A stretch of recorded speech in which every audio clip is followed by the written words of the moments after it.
Kekalkan Al-Quran sebagai imam kita, semoga kembali di dalam petunjuknya. Kalamullah hidayah bagi kita, diberikan Jibril kepada. Kekalkan Al-Quran sebagai imam kita, semoga kembali di dalam petunjuk. وَلَا تُعْجِبْكَ أَمْوَالُهُمْ وَأَوْلَادُهُمْ. اب یہ بڑا ایک خطرناک معاملہ ہے، اس لیے کہ بہرحال ہماری جو مروجہ جماعتیں رہی ہیں یا گروہ رہے ہیں، ہماری معاشرتی طور پر بہرحال ایک بہت بڑی بیماری یہ رہی ہے، اور اب تو دیندار جماعتوں میں بھی آ گئی ہے اللہ ماشاء اللہ، کہ وہ لوگ جو زیادہ پیسے والے ہیں، جو زیادہ مالدار ہیں، وہ ذرا قیادت کے قریب ہوتے ہیں، ٹھیک، اور ان کو جو ہے نا وہ زیادہ پروٹوکول ملتا ہے اور زیادہ عہدے ان کو دیے جاتے ہیں جو زیادہ مال رکھتے ہیں اپنے پاس۔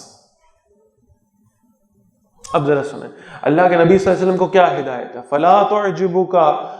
أَمْوَالُهُمْ وَأَوْلَادُهُمْ، تمہیں ان کی مال اور ان کے اولاد متاثر نہ کریں، انما یرید اللہ ان یعذبہم بہا فی الدنیا، یہاں ان کے پاس مال بھی چاہے ڈھیر سارا ہو اور چاہے ان کے اولادیں بھی اللہ نے ان کو عطا کی ہوئی ہوں، اللہ نے ان کو عذاب دینا ہے ان کے ذریعے سے اس دنیا میں، مال کے ذریعے سے بھی عذاب آئے گا ان پر، اولاد کے ذریعے سے بھی عذاب ہی آئے گا۔ وَتَزْهَقَ انفسهم وهم کافرون، اور ان کی جانیں اس حالت میں نکلیں کہ وہ کافر ہوں۔ وَإِذَا أُنزِلَتْ سُورَةٌ أَنْ آمِنُوا بِاللَّهِ، اور جب نازل کی کوئی سورت جس میں یہ حکم تھا کہ ایمان لاؤ اللہ پر،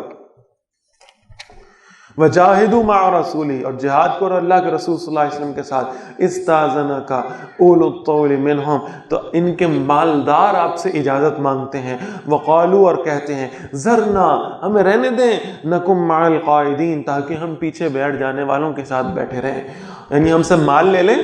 ہم سے پیسے لے لیں، بس ہمیں یہ جہاد کی مشکل میں نہ ڈالیں، ہمیں اس گرم موسم میں سفر پہ نہ ڈالیں، ہمیں سپر پاور کے مد مقابل کھڑا نہ کریں۔ رضوا بأن يكونوا مع الخوالف، انہوں نے پسند کیا کہ وہ پیچھے رہ جانے والوں کے ساتھ ہو جائیں، وطبع على قلوبهم، اور ان کے دلوں پر مہر لگا دی گئی، فهم لا يفقهون، تو وہ نہیں سمجھتے۔ لیکن الرسول والذین آمنوا معه، لیکن رسول صلی اللہ علیہ وسلم اور جو ان کے ساتھ ایمان لائے، جاہدوا باموالهم وانفسهم، انہوں نے جہاد کیا اپنے مال سے بھی اور اپنی جانوں سے بھی، واولئک لهم الخیرات، انہی کے لیے ساری بھلائیاں ہیں، واولئک هم المفلحون، اور وہی لوگ کامیاب ہونے والے ہیں۔ اعد اللہ لهم جنات، اللہ نے ان کے لیے ایسے باغ تیار کیے ہیں، تجری من تحتها الانہار، جن کے نیچے نہریں بہتی ہیں، خالدین فیہا، ان میں ہمیشہ رہنے والے ہیں، ذالک الفوز العظیم، یہی ہے جو بہت بڑی کامیابی ہے، اللہ ہم سب کو عطا فرما دے۔ وجاء المعذرون من الاعراب، اور وہ جو بہانہ کرنے والے جب آئے دیہاتیوں میں سے، بدوؤں میں سے، بہانہ کرنے، عذر تراشنے، اللہ کے راستے میں نہ نکلنے کا، لِيُؤْذَنَ لَهُمْ، تاکہ انہیں اجازت دے دی جائے، وَقَعَدَ الَّذِينَ كَذَبُوا اللَّهَ وَرَسُولَهُ، اور بیٹھے رہے وہ لوگ جنہوں نے جھوٹ بولا اللہ اور اس کے رسول صلی اللہ علیہ وسلم سے، سَيُصِيبُ الَّذِينَ كَفَرُوا مِنْهُمْ عَذَابٌ عَلِيمٌ، ان کے عنقریب انہیں جنہوں نے کفر کیا ہے اس میں دردناک ان میں سے عذاب پہنچے گا۔ لَيْسَ عَلَى الضُّعَفَاءِ وَلَا عَلَى الْمَرْضَى، نہیں ہے کمزوروں پر، ضعیفوں پر، اور نہ ہی مریضوں پر، بیماروں پر، کوئی حرج نہیں، یعنی جب جہاد فرض عین بھی ہو، جو شخص مریض ہے اور جو ضعیف ہے وہ اگر اس راستے میں نہ بھی نکلے تو کوئی حرج نہیں۔ لیکن عزیمت کا راستہ کیا ہے؟ نکلنا چاہیے۔ حضرت ابو ایوب انصاری رضی اللہ تعالیٰ عنہ کے بارے میں آتا ہے انتہائی ضعیف تھے، انتہائی ضعیف، لیکن پھر بھی جب وہ جہاد آیا ہے جو قسطنطنیہ کا جہاد تھا، اور حضرت معاویہ رضی اللہ تعالیٰ عنہ کے دور میں جس کے بارے میں اللہ کے رسول صلی اللہ علیہ وسلم نے جنت کی پیشن گوئی فرمائی تھی، تو اتنی بزرگی کے حالت میں بھی وہ نکلے اللہ کے راستے میں۔ انہیں جب ان کے بیٹوں نے، ان کے پوتوں نے کہا آپ اتنے بزرگ ہیں، آپ کیا کریں گے، آپ کیسے لڑیں گے اللہ کے راستے میں؟ انہوں نے کہا لڑ تو نہیں سکتا، لڑوا تو سکتا ہوں نا، تمہیں جنگی اسٹریٹجیز تو بتا سکتا ہوں، تمہارے ساتھ تو چل سکتا ہوں، میں تو اپنے اجر و ثواب کے لیے ساتھ جا رہا ہوں، میں تو جنت کے وجوب کے لیے ساتھ جا رہا ہوں۔ اسی راستے کے اندر انہیں موت آئی، اور جب موت آئی تو سپہ سالار کو بلایا اور کہا کہ دیکھو میں تمہیں ایک وصیت کرنا چاہتا ہوں، میں اللہ کے نبی صلی اللہ علیہ وسلم کے صحابہ میں سے ہوں، اللہ کے نبی صلی اللہ علیہ وسلم نے جب مدینہ تشریف لائے تھے میرے گھر میں قیام فرمایا تھا، تو میرا اللہ کے نبی صلی اللہ علیہ وسلم سے بڑا پیار تھا، بڑی محبت تھی، تو میں تم سے ایک وصیت کرنا چاہتا ہوں۔ انہوں نے کہا جی فرمائیں کیا وصیت ہے؟ کہنے لگے کہ جب تک تم پر بوجھ نہ ہو میری میت کو اٹھا کر لشکر کے ساتھ چلتے رہنا، تاکہ میں اللہ کے سامنے یہ حجت پیش کروں کہ جب میں مر گیا تھا تب بھی یا اللہ میں جب تک ہو سکا تھا میں آپ کے راستے میں نکل آ رہا، مجھے یہاں نہ دفن کیجیے۔ آج بھی آپ جائیں تو حضرت ابو ایوب انصاری رضی اللہ تعالیٰ عنہ کی قبر آج کے ترکی میں موجود ہے، ان کی میت کو ساتھ اٹھا کے لے جایا گیا ہے۔ عظیمت کا راستہ تو بہرحال یہی ہے۔ تو کوئی حرج نہیں ہے کمزوروں پر نہ مریضوں پر، وَلَا عَلَى الَّذِينَ لَا يَجِدُونَ مَا يُنْفِقُونَ حَرَجٌ، اور ان پر بھی کوئی حرج نہیں کہ وہ جن کے پاس کوئی یعنی اسباب نہیں ہے کہ وہ خرچ کریں اور اللہ کے راستے میں نکل سکیں، اذا نصحوا للہ ورسولہ، جبکہ وہ اللہ اور اس کے رسول صلی اللہ علیہ وسلم سے مخلص ہوں، ما علی المحسنین من سبیل، نیک لوگوں پر کوئی الزام نہیں ہے، واللہ غفور الرحیم، اور اللہ بہت بخشنے والا اور ہمیشہ رحم فرمانے والا ہے۔ ولا علی الذین اذا ما اتوک، اے نبی صلی اللہ علیہ وسلم ان پر کوئی الزام نہیں ہے کہ جب وہ آپ کے پاس حاضر ہوئے لتحملہم، تاکہ آپ صلی اللہ علیہ وسلم انہیں سواری دے دیں، قلتا، اور آپ نے فرمایا لا اجد ما احملکم علیہ، میرے پاس کوئی شے ایسی نہیں ہے کہ جو میں تمہیں سواری کے طور پہ دے دوں۔ یہ آئے تھے اللہ کے نبی صلی اللہ علیہ وسلم کے پاس، انہوں نے اس کی اللہ کے نبی صلی اللہ علیہ وسلم ہم دین کے لیے نکلنا چاہتے ہیں مگر اس کے لیے ہمارے پاس کوئی سواری موجود نہیں ہے، اللہ کے نبی صلی اللہ علیہ وسلم ہم پر رحم فرمائیے اور ہمیں کوئی سواری عنایت فرما دیجیے تاکہ اللہ کے دین کے لیے نکلنے میں ہمارے لیے آسانی۔ تو اللہ کے نبی صلی اللہ علیہ وسلم نے فرمایا تھا اگر میرے پاس کچھ ہوتا میں تمہیں ضرور عطا کر دیتا، لیکن میرے پاس ابھی کوئی ایسی سواری ہی موجود نہیں ہے جو میں تمہیں دے سکوں۔ تو اللہ نے ان کا دفاع کیا کہ یہ آئے تھے، ان کے پاس اسباب نہیں تھے نکلنے کے لیے، لہذا ان پر کوئی گناہ نہیں، اللہ ان کی نیتوں کو، ان کے خلوص کو جانتا ہے۔ تولوا، وہ اس حالت میں لوٹے، کیا خوبصورت کیفیت اللہ نے بیان کیا، اور کتنی اللہ کو یہ کیفیت پیاری لگی ہے جو اللہ نے قرآن میں اس کا ذکر کیا۔ تولوا، وہ وہاں سے واپس گئے، وَأَعْيُنُهُمْ تَفِيضُ مِنَ الدَّمِ حَزَنًا، جبکہ ان کی آنکھیں آنسو بہا رہی تھیں، رو رہے تھے وہ، کاش ہمارے پاس اسباب ہوتے، کاش ہمارے پاس کچھ آسانی ہوتی، کاش ہمارے پاس کچھ مال ہوتا، کاش ہمارے پاس کچھ سواریاں ہوتی، ہم اللہ کے راستے میں نکل جاتے۔ یہ آنسو بہا رہے تھے اللہ کے راستے میں دکھ سے کہ ہم اسباب کی کمی کی وجہ سے اللہ کے دین کا کام نہیں کر پا رہے۔ اتنا خلوص تھا ان لوگوں کے اندر کہ اللہ نے اس خلوص کو قرآن میں بیان کیا ہے، رو رہے تھے۔ اللہ کے نزدیک ان کے آنسو بڑے قیمتی تھے جن کا اللہ نے قرآن میں تذکرہ فرمایا۔ اللہ یجدوا ما ینفقون، اس غم میں کہ وہ نہیں پاتے کچھ بھی اللہ کے راستے میں خرچ کرنے کے لیے۔ تو اسی بارے میں اللہ کے نبی صلی اللہ علیہ وسلم کی بڑی خوبصورت حدیث آتی ہے۔ آپ صلی اللہ علیہ وسلم نے صحابہ سے فرمایا تم میں سے کچھ لوگ ایسے ہیں کہ جب تم کسی سفر پر نکلتے ہو تو وہ مدینہ میں موجود ہوتے ہیں لیکن اس سفر کی ہر منزل پر تمہارے ساتھ ہوتے ہیں۔ تو صحابہ نے اس کیا کہ اللہ کے رسول صلی اللہ علیہ وسلم ہم اللہ کے راستے میں نکلے، وہ مدینہ میں بیٹھے ہوئے ہیں اور وہ ہر سفر پہ، ہر منزل میں ہمارے ساتھ ساتھ کیسے ہوتے ہیں، ہر وادی میں ہمارے ساتھ کیسے ہوتے ہیں، ہر راستے کو ہمارے ساتھ کیسے عبور کرتے ہیں، وہ تو مدینہ بیٹھے ہوئے۔ اللہ کے نبی صلی اللہ علیہ وسلم نے فرمایا کہ وہ لوگ ہیں کہ وہ مدینہ میں اس لیے موجود ہیں کہ انہیں کسی عذر نے، کسی کمی نے، انہیں غربت نے، انہیں اسباب کی کمیابی نے اللہ کے راستے میں نکلنے سے روک لیا ہے۔ تو تمہارے ساتھ ہی ہیں وہ، اللہ نے تمہیں انہیں نکلنے والوں کا اجر دیا ہے۔ انما السبیل علی الذین یستأذنونک، الزام تو بس ان پر ہے جو آپ سے اجازت مانگتے ہیں صلی اللہ علیہ وسلم، وہم اغنیاء، حالانکہ وہ مالدار ہیں، ان کے پاس مال بھی موجود ہے، اللہ نے ان کو آسانی دی ہے، اس کے باوجود بھی آپ سے اجازت مانگتے ہیں، رخصت مانگتے ہیں۔ رضوا بأن یکونوا مع الخوالف، انہوں نے پسند کیا کہ وہ پیچھے رہ جانے والوں کے ساتھ ہو جائیں۔ وطبع اللہ علی قلوبہم، اللہ نے ان کے دلوں پر مہر لگا دی، فہم لا یعلمون، پس وہ جانتے نہیں ہیں۔ یعتذرون الیکم اذا رجعتم الیہم، وہ عذر پیش کریں گے آپ کے سامنے جب آپ ان کی طرف لوٹیں گے۔ قل، اے نبی صلی اللہ علیہ وسلم اب جب یہ آپ کے پاس آئیں گے، اللہ نے پہلے بتا دیا، یا آئیں گے آپ کے سامنے بہانے کریں گے، آپ کے سامنے عذر تراش کریں گے۔ قل، اے نبی صلی اللہ علیہ وسلم ان سے کہیے لا تعتذروا، آج عذر پیش نہ کرو، آج بہانے نہ بناؤ، لن نؤمن لکم، ہم ہرگز تمہاری بات نہیں مانیں گے، قد نبأنا اللہ من اخبارکم، یقیناً اللہ ہمیں تمہارے دلوں کے حالات سے خبردار کر چکا، وسيرى اللہ اعمالکم ورسولہ، اور ابھی اللہ تمہارا عمل دیکھے گا اور اللہ کے رسول بھی صلی اللہ علیہ وسلم، ثم تردون الى عالم الغیب والشہادہ، پھر تم لوٹائے جاؤ گے اس اللہ کی طرف جو ظاہر اور چھپی ہوئی باتوں کو جاننے والا ہے، فینبئکم بما کنتم تعملون، پھر وہ تمہیں بتائے گا جو کچھ تم کرتے رہے ہو۔ سیحلفون باللہ لکم، ان قریب وہ اللہ کی قسمیں کھائیں گے آپ کے سامنے، اذا انقلبتم الیہم، جب آپ ان کی طرف واپس لوٹیں گے، لتعرضوا عنہم، تاکہ تم ان سے اعراض کرو، ان سے صرف نظر کرو، فاعرضوا عنہم، تو آپ ان سے صرف نظر کریں، اگنور کریں انہیں، چھوڑ دیں انہیں ان کے حال پہ، انہم رجسن، ناپاک ہیں یہ، وماہواہم جہنم، اور ان کا ٹھکانہ جہنم ہے، جزاء بما کانوا یکسبون، یہ بدلہ اس کا جو وہ کمایا کرتے تھے، یحلفون لکم، وہ تمہارے سامنے قسمیں کھاتے ہیں، لترضوا عنہم، تاکہ تم ان سے راضی ہو جاؤ، فإن ترضوا عنہم، بس اگر تم ان سے راضی ہو بھی جاؤ، فإن اللہ لا يرضى عن القوم الفاسقین، تو اللہ ایسے فاسقوں سے، ایسے باغیوں سے، ایسے نافرمانوں سے اللہ راضی ہونے والا نہیں ہے۔ الاعراب اشد کفرا ونفاقا، یہ جو بدو ہیں، یہ جو دیہاتی لوگ ہیں، یہ کفر اور نفاق میں زیادہ سخت ہیں۔ اب خدا نہ خواستہ ایسا معاملہ نہیں تھا کہ سارے بدو ہی کوئی کفر اور نفاق میں پڑے ہوئے، نہیں، ان میں بڑے ایمان والے لوگ بھی تھے، لیکن اصل معاملہ یہ بتایا جا رہا ہے کہ چونکہ یہ لوگ بعد میں ایمان لانے والے ہیں، وہ جو مکے کے صحابہ کو اور مدینہ کے شروع کے صحابہ کو جس طرح سے گزارا گیا دین میں سے اور آزمائشوں میں سے اور یعنی مشکلات میں سے، وہ ابھی انہوں نے وہ تربیت ان کی نہیں ہوئی، یہ نئے لوگ ہیں، ابھی ان کو اس طرح سے ان کا تزکیہ نہیں ہو سکا ہے، لہٰذا یہ کفر اور نفاق میں ذرا زیادہ سخت لوگ ہیں۔ اجدروا اللہ یعلم حدود ما انزل اللہ علی رسولہ، اور اسی لائق ہیں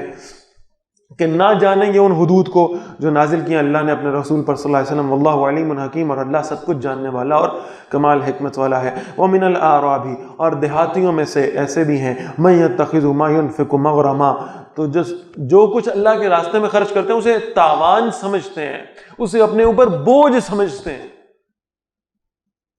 کہ بھئی زبردستی ہم سے جو ہے نا وہ ہماری محنت کی کمائیاں نکلوائی جا رہی ہیں اللہ کے راستے میں دینے کے لیے، معاذ اللہ۔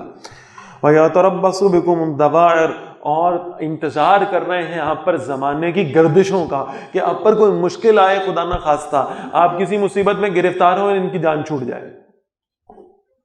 علیہم دائرۃ السوء، انہی پر ہے یہ بری گردش زمانے کی، واللہ سمیع علیم، اور اللہ خوب سننے والا، خوب جاننے والا ہے۔ ومن الاعراب، اور دیہاتیوں میں، بدوؤں میں وہ بھی ہیں، من یؤمن باللہ والیوم الاخر، جو ایمان رکھتے ہیں اللہ پر اور آخرت کے دن پر، ویتخذ ما ينفق قربات عند اللہ، جو سمجھتے ہیں کہ جو ہم اللہ کے راستے میں خرچ کر رہے ہیں اس سے ہم اللہ کے قریب ہو جائیں گے، اللہ کی قربت ہمیں حاصل ہو جائے گی۔ وصلوات الرسول، اور رسول اللہ صلی اللہ علیہ وسلم کی دعائیں لینے کا ذریعہ سمجھتے ہیں کہ ہم اللہ کے راستے میں مال خرچ کریں گے، اس کے بدلے میں اللہ کے رسول صلی اللہ علیہ وسلم کی دعائیں ہمیں میسر آ جائیں گی۔ الا انہا قربۃ لہم، جان لو یہ خرچ کرنا ان کے لیے اللہ کی قربت کا ذریعہ ہے، یہ جتنا اللہ کے راستے میں لگائیں گے اللہ کے قریب ہوتے جائیں گے۔ سیدخلہم اللہ فی رحمتہ، ان قریب اللہ انہیں اپنی رحمت میں داخل فرمائے گا۔ ان اللہ غفور رحیم، بے شک اللہ بہت بخشنے والا اور ہمیشہ رحم فرمانے والا ہے۔ والسابقون الاولون من المہاجرین والانصار، صحابہ رضوان اللہ علیہ مجمعین کی عظمت کے اور ان کے تقدس کے بارے میں بہت خوبصورت آیت۔ سیقولون والسابقون الاولون من المہاجرین والانصار، سبقت کر جانے والے پہلے لوگ، مہاجرین میں سے بھی اور انصار میں سے، والذین اتبعوہم بإحسان، اور وہ لوگ جنہوں نے ان صحابہ کی پیروی کی عمدگی کے ساتھ، اچھے طریقے کے ساتھ، جو صحابہ کے پیچھے چلے، رضی اللہ عنہم، اللہ ان سے راضی ہو گیا، ورضوا عنہ، اور وہ اللہ سے راضی ہو گئے۔ اللہ ان سے راضی ہے اور پھر اللہ نے ان کو وہ نعمتیں عطا فرمائی ہیں کہ وہ اللہ سے راضی ہو گئے۔ اللہ نے انہیں کمپنسیٹ کر دیا ہے، دنیا میں جو کچھ ان پر مشکلیں آئی تھیں اللہ نے وہ ساری کمپنسیٹ کر کے ان کے آلٹرنیٹ اللہ نے ان کو عطا کر دی ہیں جنت میں، لہٰذا وہ اللہ سے راضی اور اللہ ان سے راضی. وَأَعَدَّ لَهُمْ جَنَّاتٍ تَجْرِي تَحْتَهَا الْأَنْهَارُ، اور اللہ نے ان کے لیے باغ تیار کر کے رکھے ہیں، ڈیکوریٹ کر کے اللہ نے نعمتیں ان کے لیے رکھی ہیں ان باغوں میں جن کے نیچے نہریں بہتی ہیں. خالدین فیہا ابدا، یعنی ایسا محسوس ہو رہا ہے کہ جو اللہ تعالیٰ فرما رہے ہیں نا وَأَعَدَّ لَهُمْ جَنَّاتٍ تَجْرِي، جیسے کوئی میزبان ایکسپیکٹ کر رہا ہوتا ہے کسی گیسٹ کو اور اس کے لیے تیاری کر کے رکھتا ہے سب کچھ کہ ابھی وہ بڑا مہمان آ رہا ہے، اس کے لیے میں تیاری کروں اور اس کے لیے میں دسترخوان لگاؤں اور اس کے لیے میں کھانے پینے کا بندوبست کروں اور یہ بھی رکھ دوں اور یہ بھی رکھ دوں اور یہ بھی جمع کر لوں. یعنی اللہ فرما رہے ہیں میں نے تیار کر کے رکھی ہے جنت ان کے لیے، تیار کر کے رکھی ہے. خالدین فیہا ابدا، وہ اس میں ہمیشہ ہمیشہ رہنے والے ہیں. ذالک الفوز العظیم، اور یہی ہے جو شاندار کام ہے. تیار ہے جنت ان کے، اور کیسی تیار ہے؟ اللہ کے رسول صلی اللہ علیہ وسلم فرماتے ہیں کائنات میں ہر شخص ایسا ہوگا جو جنت کے کسی نہ کسی 8 دروازوں میں سے کسی ایک دروازے میں سے داخل ہو جائے گا. اللہ کے نبی صلی اللہ علیہ وسلم فرماتے ہیں ایک شخص ایسا ہے میری امت میں جو جب جنت کی طرف قدم بڑھائے گا تو 8 دروازے اس کا نام لے کر اس سے ریکویسٹ کریں گے کہ حضرت ہمارے اس دروازے کے ذریعے سے اندر داخل ہو جائے. جس دروازے سے وہ داخل ہوگا اس دروازے کی خوش قسمتی ہوگی کہ وہ جنت میں اس دروازے سے داخل ہوا ہے، اور وہ شخص ابو بکر ہے رضی اللہ تعالی. جنت کے دروازے خوش بختی سمجھ رہے ہیں اپنی، جنت اپنے مقدر پہ نازاں ہے کہ حضور صلی اللہ علیہ وسلم کے صحابہ اس جنت میں آئے. ذالک الفوز العظیم، یہی ہے جو شاندار کامیابی ہے. وَمِمَّنْ حَوْلَكُمْ مِنَ الْأَعْرَابِ مُنَافِقُونَ، اور تمہارے آس پاس بسنے والے دیہاتیوں میں سے کچھ منافق ہیں. وَمِنْ أَهْلِ الْمَدِينَةِ، اور کچھ مدینہ والوں میں سے بھی. مَرَضُوا عَلَى النِّفَاقِ، نفاق پر اڑے ہوئے ہیں. لَا تَعْلَمُهُمْ، تم انہیں نہیں جانتے. نحن نعلمهم، ہم انہیں جانتے ہیں. سنعذبهم مرتين، ان قریب ہم انہیں 2 مرتبہ عذاب دیں گے. ثم يردون الى عذاب عظیم، پھر وہ بڑے عذاب کی طرف لوٹائے جائیں گے. وآخرون اعترفوا بذنوبهم، اور کچھ دوسرے بھی ہیں جنہوں نے اپنے گناہوں کا اعتراف کیا. خلطوا عملا صالحا وآخر سیئا، انہوں نے کچھ اچھے اور کچھ برے اعمال آپس میں مکس کر دیں. یہ اصل میں 3 صحابہ تھے رضی اللہ تعالیٰ عنہ مجمعین، حضرت ابو لبابہ رضی اللہ تعالیٰ عنہ کے ساتھ 3 صحابی، جن میں سے ایک حضرت ابو لبابہ رضی اللہ تعالیٰ عنہ تھے اور 2 اور تھے. ان کا معاملہ یہ تھا کہ یہ مومن تھے، صحابی تھے، اور یہ غزوہ تبوک میں نکلنا بھی چاہتے تھے، لیکن اپنی سستی کی وجہ سے یہ اللہ کے راستے میں نہیں نکل پائے. یعنی یہ ایکسیپشنل کیسز تھے کہ ایسا نہیں تھا کہ خدا نہ خواستہ یہ منافق تھے یہ ایمان والے ہی، بس اپنی سستی کی وجہ سے اللہ کے راستے میں نہیں نکل پائے. تو ظاہر ہے کہ جب اللہ کے نبی صلی اللہ علیہ وسلم کو کہا گیا کہ اب جو آپ کے پاس معذرت کرنے آئے آپ اس کی معذرت بھی نہیں سنیں گے اور آپ اس سے ناراضگی بھی اختیار کریں گے اور آئندہ بھی اپنے ساتھ کسی مہم پر انہیں نہیں لے کے جائیں گے، تو یہی رویہ اب ان 3-4 حضرات کے ساتھ بھی تھا. تو یہ اتنا اس بات پر پشیمان تھے کہ ان میں سے بعض نے اپنے آپ کو مسجد کے ستونوں کے ساتھ باندھ لیا اور کہا کہ ہم اپنے آپ کو الگ نہیں کریں گے اس سے، اور ہم اسی طرح بھوکے پیاسے رہیں گے اور اپنے آپ کو اذیت دیتے رہیں گے جب تک کہ اللہ ہماری معافی کو قبول نہیں فرما لیتا. اس پر اب یہ آیت آ رہی ہے. بھئی کچھ ہیں ایسے جو ہیں تو ایمان والے پر ان سے غلطی ہوئی، پھر انہوں نے اپنی اس غلطی کا اعتراف کیا ہے. عسى الله ان يتوب عليهم، امید ہے کہ اللہ ان پر نظر کرم فرما دیں گے. اس میں یعنی حضرت کعب بن مالک تھے رضی اللہ تعالیٰ عنہ، حضرت مرارہ بن ربیع تھے اور حلال بن امیہ رضی اللہ تعالیٰ عنہ، یہ لوگ تھے. تو ان قریب ہے کہ اللہ ان کو معاف فرما دیں گے. ان اللہ غفور الرحیم، بے شک اللہ بہت بخشنے والے اور بہت رحم فرمانے والے ہیں. خذ من اموالہم صدقۃ، نبی صلی اللہ علیہ وسلم ان کے مال میں سے صدقہ لے لیجئے، جو یہ اللہ کے راستے میں خرچ کرنا چاہ رہے ہیں اس کو ایکسیپٹ کر لیں، یہ ایمان والے ہی ہیں. تطہرہم، تاکہ آپ انہیں پاک کر دیں، وتزکیہم بہا، اور اس جو صدقہ انہوں نے کیا جو اللہ کے راستے میں خرچ کریں گے اس کے ذریعے سے ان کا تزکیہ فرما دیں. وصلی علیہم، اور نبی صلی اللہ علیہ وسلم، یہ ہے صحابہ رضوان اللہ علیہم اجمعین کی اہمیت اور اللہ سے ان کی محبت. وصلی علیہم، نبی صلی اللہ علیہ وسلم ان سے غلطی ہوئی ہے نا، اب آپ ان کے لیے اللہ سے دعا کریں. ان صلاتک